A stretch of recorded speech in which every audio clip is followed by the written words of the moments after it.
So, sorry, my camera got off. So, um, when moving first to the right, it's going to be positive, and then when you move from here, oh, sorry, let's say yellow position from here, if you go to the opposite direction from here, that's going to be negative. And so we call that the second moving. So the first moving is going to be positive, okay? The second moving is going to be negative. Now, this is probably not taught in your book, but it gives you an idea which one is going positive, which one is going negative. Now, in vertical motions like this, starting position, it's most likely going to go down all the time because gravity is pulling downwards every single time. Like, because of gravity, it's going to be pulling it down even when you put an object stationary on a table like this. Gravity is going to always pull it down no matter what. So this is going to be positive, while in a horizontal component, we don't know which one is going right or left first. So depending on which direction is going first, that's going to be depending which one is positive and which one is negative.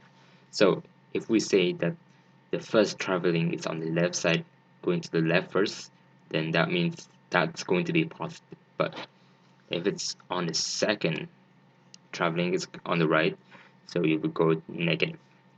So I hope you understand this. So learning the things you have already learned at this point, let's do a little practice of kinematics. I'll give you a couple of seconds to read this question yourself and give your answer very soon. And I'll be moving on to the answer now.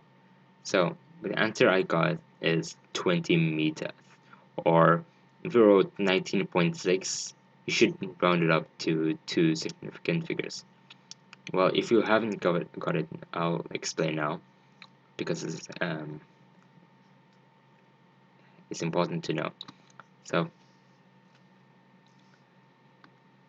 I'll read up the question.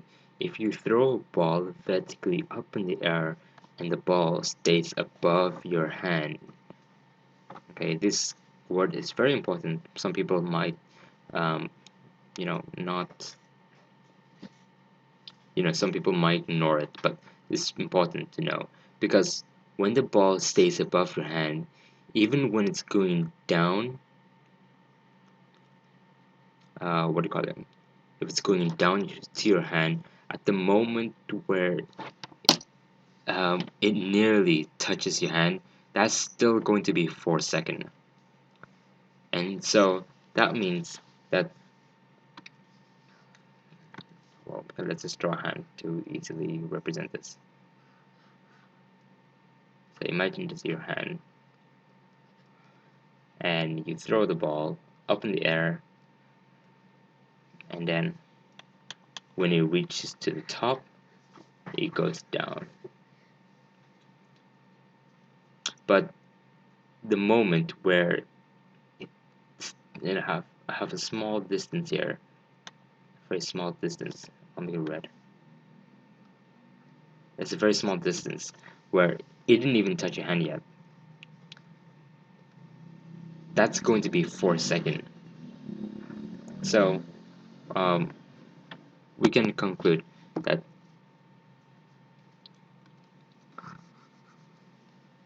the body, or we can say the ball, is going to be traveling up for 2 seconds, and it's going to be traveling down for 2 seconds. So you should be familiar with this. Next, for 4 seconds, what is the maximum height of the ball that is going to go above your hand? Now Now we know that time is going to be 2 seconds. Oh, whatever, question mark. So the time is going to be 2 seconds, but they didn't give us any acceleration, or sorry, they didn't give us any idea of velocity. So like I said, there's two types of velocity, the initial and the velocity, and you should know the difference between these two. Initial velocity, okay, wait, let's say I have a point here that's called point A, and point B is the maximum height. You know, I'm not going to draw a line here. The movement from here is going to be initial velocity, and here is going to be final velocity. It's going to move on, it's going to move up with a specific velocity, but we don't know what the velocity is. But we know that the final velocity is going to be 0. Why? Because if you take any object in your house right now and then you throw it up in the air, you can notice that when the object goes up, it's gonna stop for a split second and then go back down. It's not gonna go up and down straight away. Well, of course it is the way you see it, but you can see it.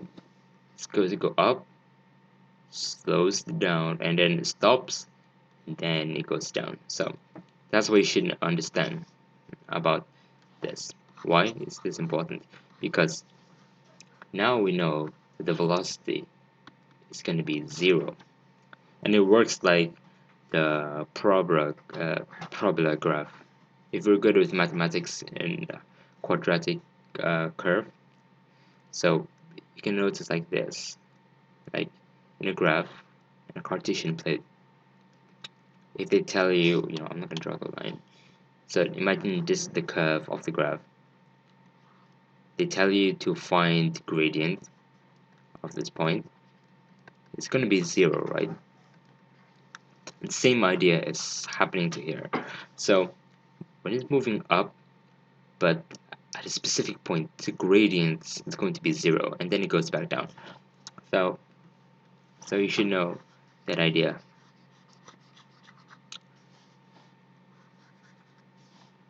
Okay, now we know the final velocity is going to be 0. Next, we know about gravity. You can write down all the soup right here. We write soup right like this because one by one we try to know the data. Alright, so as it's what we need to find, right? The displacement. Initial velocity we don't know anything about. Final velocity is going to be 0. Gravity, what do we know about gravity? Or sorry, acceleration. The reason why I say gravity, because we're using the idea of vertical component. So when the ball is going to go up, since it's moving only because it's in a state of vertical components right now, we can use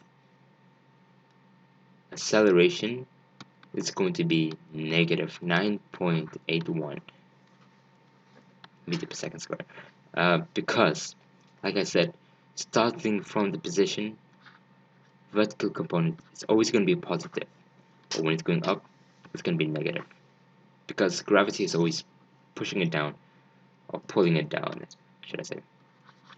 So when moving to the opposite direction, because we're not focusing on going downwards, we're just focusing on going up. Okay.